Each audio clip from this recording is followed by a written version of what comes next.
Ada beberapa hal yang sebetulnya saya cukup setuju ya dengan kalian soal mending A34 5G-nya ketimbang HP ini. Tapi ada beberapa hal juga nih yang wajib kalian tahu soal kenapa HP ini tuh masih bisa saya rekomendasikan buat kamu yang mau beli HP baru dengan budget di bawah 4 juta. Penasaran? Yuk langsung aja kita bahas.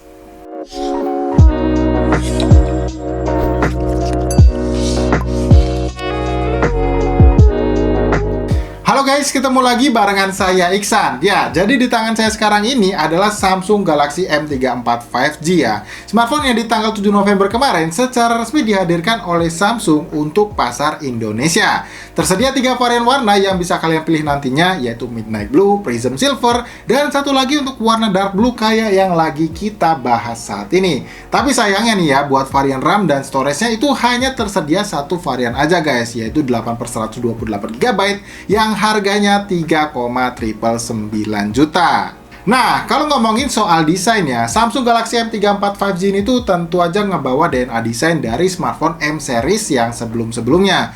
Untuk bagian framenya dibuat sedikit curve alias melengkung, yang jujur desain kayak gini tuh lebih enak buat digenggamnya ya, terutama buat kalian nih yang nggak terbiasa atau ya kurang suka pakein casing ke HP-nya.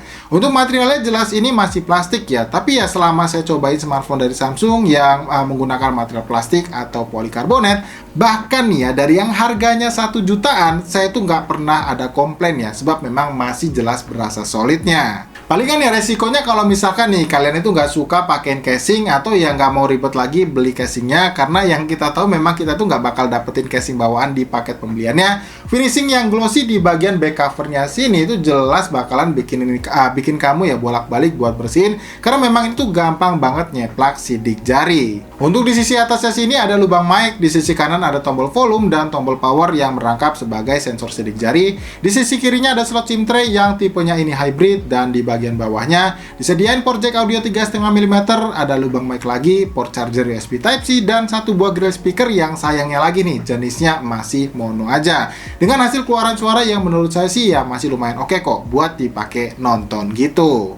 Kalau soal layar, sayangnya memang secara look Samsung Galaxy M34 5G ini terlihat kurang eye-catching ya kalau dibandingin sama Samsung Galaxy A34 5G yang dari bagian bezelnya aja bisa kelihatan lebih simetris, yang padahal nih ya desain layar keduanya masih sama-sama menggunakan desain layar Infinity U Display, bukan yang punch hole. Tapi ya biarpun begitu ya guys, paling nggak ya secara spek ini tuh udah jelas mengalami peningkatannya ya daripada seri yang sebelumnya. Panel layarnya yang dipakai ini udah Super AMOLED 120Hz, ada proteksi layar dari Corning Gorilla Glass 5 juga, dan nggak ketinggalan satu buah fitur yang ada pada Samsung A34 5G juga, yaitu Vision Booster yang bikin tingkat kecerahan layar dari HP ini bisa mencapai di 1000 nits. Tentu dengan adanya fitur ini ya guys, jelas bakalan bikin nyaman kamu ya waktu gunain HP ini sekalipun berada di bawah terik matahari. Tapi ya dengan catatan nih ya, kalian itu perlu aktifin untuk mode kecerahan adaptifnya, sebab kalau enggak untuk fitur Vision Boosternya ini tuh nggak bakalan bisa aktif guys. Oh ya, kalau soal software ya, Samsung Galaxy M34 5G ini tuh udah dipakein One UI 5.1 dengan basis Android 13-nya. Yang mana Samsung itu ngejanjiin sendiri ya kalau HP ini tuh bakalan dapetin jaminan update softwarenya sampai di 5 tahun ke depan. Jadi ya buat kalian yang lagi cari smartphone yang paling enggak secara software udah mendukung untuk dipakai dalam waktu yang lama, HP ini tentu aja bisa jadi alternatif terbaiknya. Tapi pertanyaannya nih, apakah secara spek hardware akan mendukung untuk pemakaian panjang? Well, jujur kalau menurut opini saya yang mengingat chipset Exynos 1280 yang dipakai HP ini masih tergolong chipset yang baru aja diperkenalkan ya, tepatnya di kuartal pertama tahun 2022 lalu, seharusnya akan masih layak digunakan minimal 3 atau sampai 4 tahun ke depan.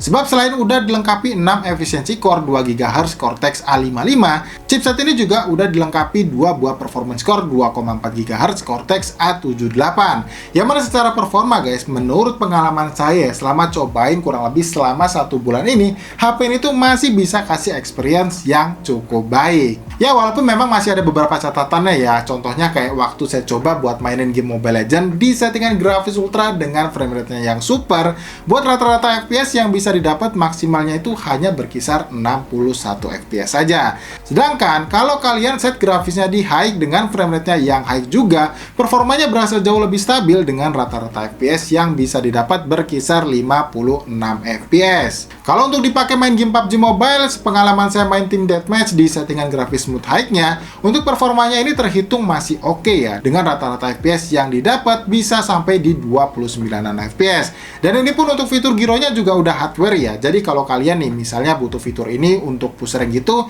ya saya rasa untuk giroskopnya udah cukup nyaman kok buat kalian manfaatin.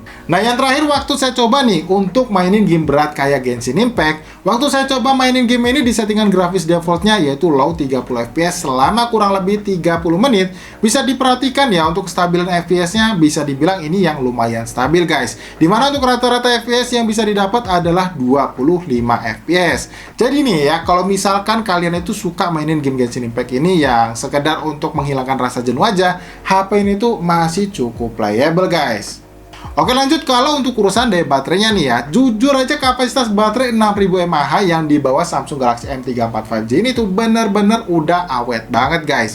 Sebab dalam satu kali pengecasan aja, daya baterainya ini tuh udah bisa nemenin aktivitas kita seharian. Sebagai gambaran aja nih ya, waktu saya pakai buat mainin game Mobile Legends tadi selama kurang lebih 1 jam, baterainya tuh hanya berkurang sebanyak 14%. Dipakai untuk streaming YouTube, baterainya juga hanya berkurang sebanyak 5% aja, dan dipakai buat mainin game Genshin Impact tadi selama kurang lebih 30 menit, baterainya hanya berkurang sebanyak 9% aja.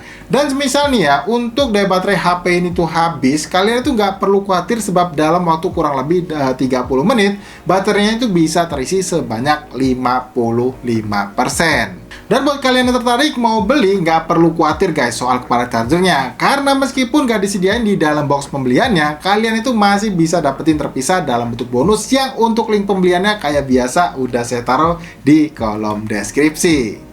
Oke, untuk yang terakhir tentu aja saya mau bahas soal kameranya ya. Dibekali 3 buah lensa kamera di bagian belakang bodinya, yang mana untuk saat ini kamera utama 50 megapikselnya udah ada OIS-nya, serta 1 buah lensa kamera selfie di bagian depan layar sini yang resolusinya sebesar 13 megapiksel.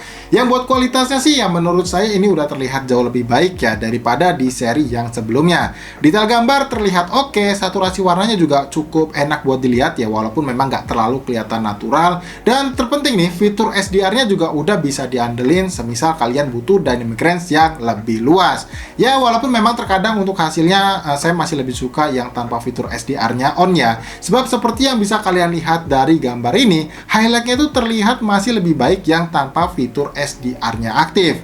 Untuk kualitas kamera selfie-nya juga nggak kalah cakep kok. Tone warnanya terlihat sedikit lebih natural. Fitur SDR-nya juga sangat bisa diandelin untuk kasih dynamic range yang lebih luas. Dan bagian yang paling penting atau yang saya suka adalah mode portraitnya yang bisa kasih separasi efek bokeh yang rapih nih, bahkan terhadap frame kacamata sekalipun. Nah kalau untuk kualitas dari perekaman videonya kayak gimana, kalian bisa nilai aja sendiri ya dari beberapa sampel video berikut ini. Oke, jadi ini adalah kualitas perekaman video dari lensa kamera utamanya guys. Dan ini saya rekam di resolusi tertingginya ya, yaitu 4K 30 fps. Yang sayangnya untuk fitur stabilisasi gambar tambahannya atau EIS dia nggak bisa aktif. Jadi aktifnya kalau kalian pakai atau set di resolusi Full HD 30 fps saja. Nah, kalau saya bawa jalan untuk stabilisasi gambarnya seperti apa guys? Apakah menurut kalian terlihat smooth atau stabil? Karena yang saya tahu ini udah ada atau dibekali fitur stabilisasi gambar OIS ya buat lensa kamera utamanya. Dan secara dynamic range untuk tone warnanya juga ini ya overall masih oke lah ya kalau misalkan kalian mau pakai jadiin kamera perekaman kayak gitu. Nah ya kalian bisa lihat sendiri ya. Ya walaupun ini kayaknya untuk warna langitnya agak sedikit di boost warna biru gitu ya guys ya, karena harusnya nggak sebiru ini. Oke, sekarang saya pindah ke lensa kamera depan guys, dan ini saya rekam di resolusi tertingginya ya, yaitu Full HD 30 fps yang memang sayang banget nggak bisa sepowerful kayak lensa kamera utamanya tadi yang bisa record di 4K 30 fps atau di Full HD 60 fps nya. Dan berhubung karena ini juga nggak ada fitur stabilisasi gambar tambahan baik EIS maupun OIS, menurut kalian untuk stabilisasi gambarnya ini seperti apa guys? Apakah masih cukup diterima untuk goncangannya atau kelihatan kayak goncang-goncang gitu? Tapi jujur, saya pribadi kekurangannya sih menurut saya untuk lensa kamera depan itu ada di bagian POV gambarnya aja guys, yang menurut saya kayak terlalu close up aja ke wajah ya. Jadi untuk POV gambar tuh kurang ketangkep dengan luas. Nah, secara dynamic range dan juga SDR-nya menurut saya ini bekerja dengan baik ya, walaupun kalau kita arahin cukup ekstrim ke langit seperti ini, kalian bisa perhatikan ya langitnya masih membayang warna putih seperti ini. Tapi ya paling enggak wajah kita masih tertangkap dengan jelas. Untuk kualitas audio mikrofonnya sendiri menurut kalian apakah tertangkap dengan jelas atau enggak? Kalian juga bisa bantu ya buat tulis di kolom komentar yang ada di bawah.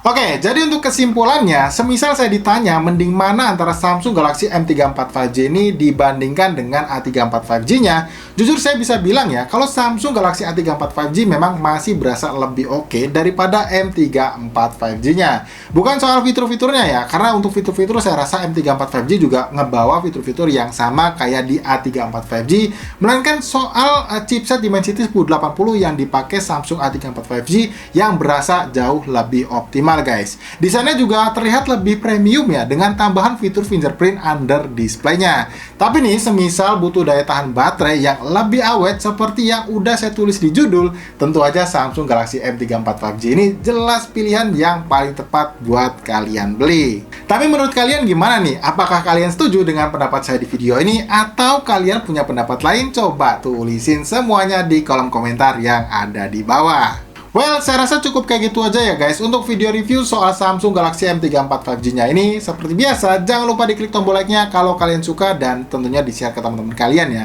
Kalau ngerasa video review kita kali ini bermanfaat. Kalau gitu sampai di sini saya Iksan pamit guys, dan tentunya sampai kita ketemu lagi di video review yang berikut.